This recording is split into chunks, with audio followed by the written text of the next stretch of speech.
You're listening to Talk Radio Europe. The TRE Book Show is sponsored by Audible. Click on the Audible banner on the talkradioeurope.com homepage to download your free audiobook today. Terms and conditions apply. The Book Programme.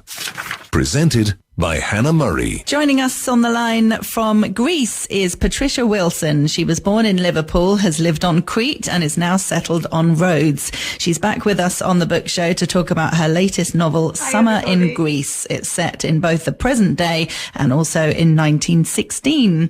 Welcome to the book show, Patricia. Thank you. It's a pleasure to be here again. It's great to have you back with us. How have you been? Very well, very well. Yes, amazing writing stuff, you know. Yes, had a year with a bit more time, perhaps, haven't we?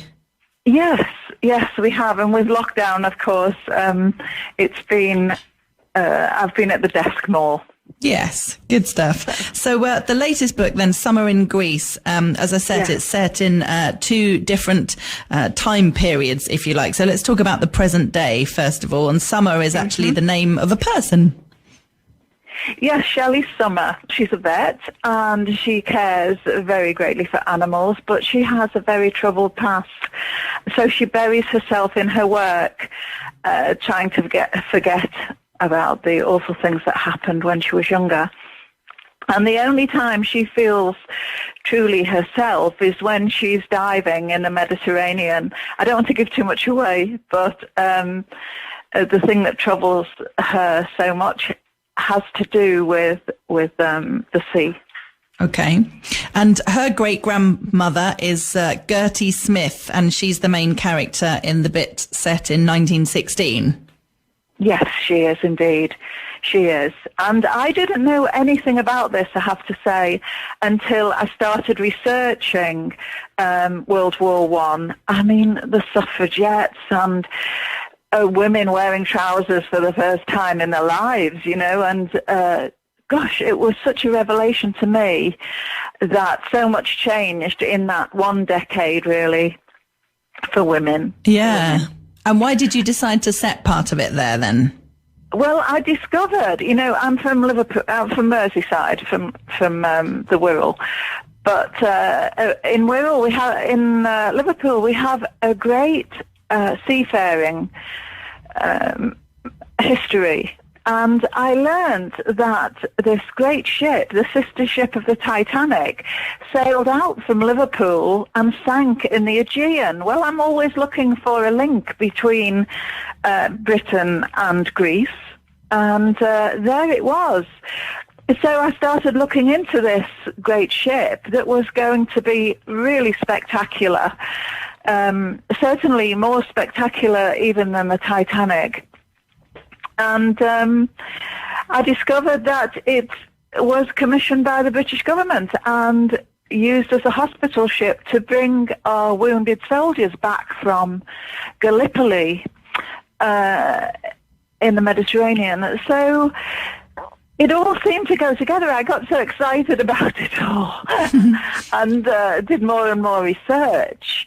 And I discovered that one of the things that was reputed to have sunk this majestic ship that was supposed to be like the Titanic, unsinkable, was that a nurse had opened the portholes in the lower deck. Oh, really? My goodness. And I thought, you know, this ship is 900 feet long. How can a few open portholes sink it? And so I started to investigate. And yes, so the story developed. So I found out more and more about young women in Britain who, you know, were corseted up and cosseted and, you know, it was awful, really.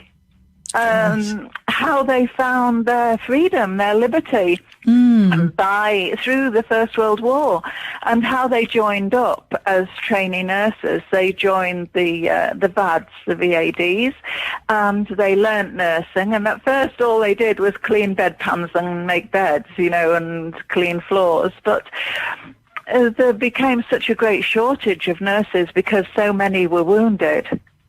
I mean, there were thousands and thousands of men were killed in the First World War. It's horrendous. Yeah. And so these inexperienced young women, they were taught more and more procedures, and medicine itself was developing so rapidly at that time.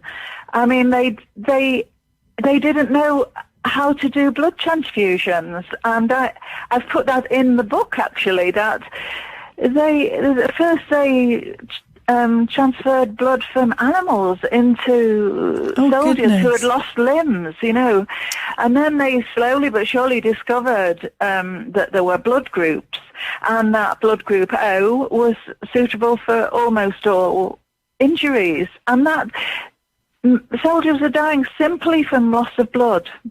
Wow. And so nurses and doctors and people volunteered while a man was bleeding to death to transfuse their own blood into them. And that's quite an incredible thing, I think. Oh, definitely. And those people, they didn't get medals, you know, and yet they did these amazing things to save people's lives. Oh, it's incredible, isn't it? It's a really interesting thought, how they would have discovered about all the different blood types and what goes with what. And yeah, it makes sense. The only way to discover it is to experiment and see what works and what doesn't. Yeah. I mean, 75% of soldiers who broke a limb died because the splint that saved those lives was only in its beginnings, you know, to splint a leg that had been shattered by bullet or piece of shrapnel. All that was going on, and the Spanish flu that certainly killed more people than COVID. Yeah. All that was happening in these few short years. And so I got completely wrapped up in the research, and steadily a story came together, yes. Oh, brilliant. Must be very difficult once you really start getting into the research like that to pull yourself away and start writing, is it? It is, because, as you know, I'm dyslexic, and writing isn't exactly a thrill for me, but telling a story is, you know.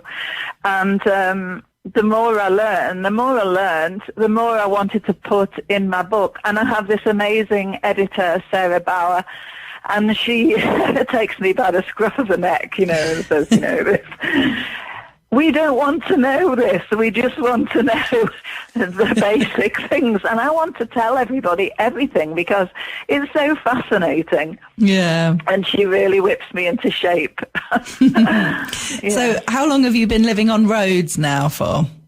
Let me see, about 5 or 6 years. Yes, yeah. I came over from Crete. Oh, how lovely. And how has it been in the past year? Have you had a lot of lockdowns and things like everywhere else? We've had very strict lockdowns. We have been really under the thumb of this thing. We are not allowed out of our gate without a piece of paper saying where we're going, how long we'll be, who we're meeting, or on our phones, of course. And the police have stopped people, and people are instantly fined. And today is the first day of freedom.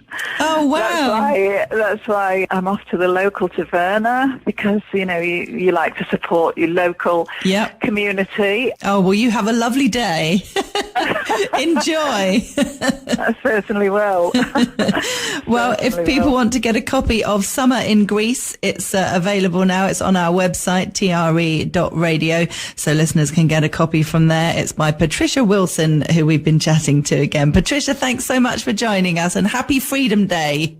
Oh, thank you. Just one more thing. Can I say something really quickly? Sure. I often get messages from people who say, oh, I love the book and I've just lent it to my sister-in-law, or I love the book and I've just lent it to the local book club, and I just want to say that because of cutbacks, councils are looking to save some money at the moment, and our libraries in Britain, that great institution, the public library, it's under threat.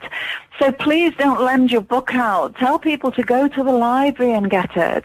Okay. And that's one way we can save our libraries from disappearing. Yeah, definitely. That's very, very important. Yeah. Thank you for that, Patricia. You're very welcome, and thank you. It's been nice to speak to you again. The Book Programme. Presented by Hannah Murray. TRE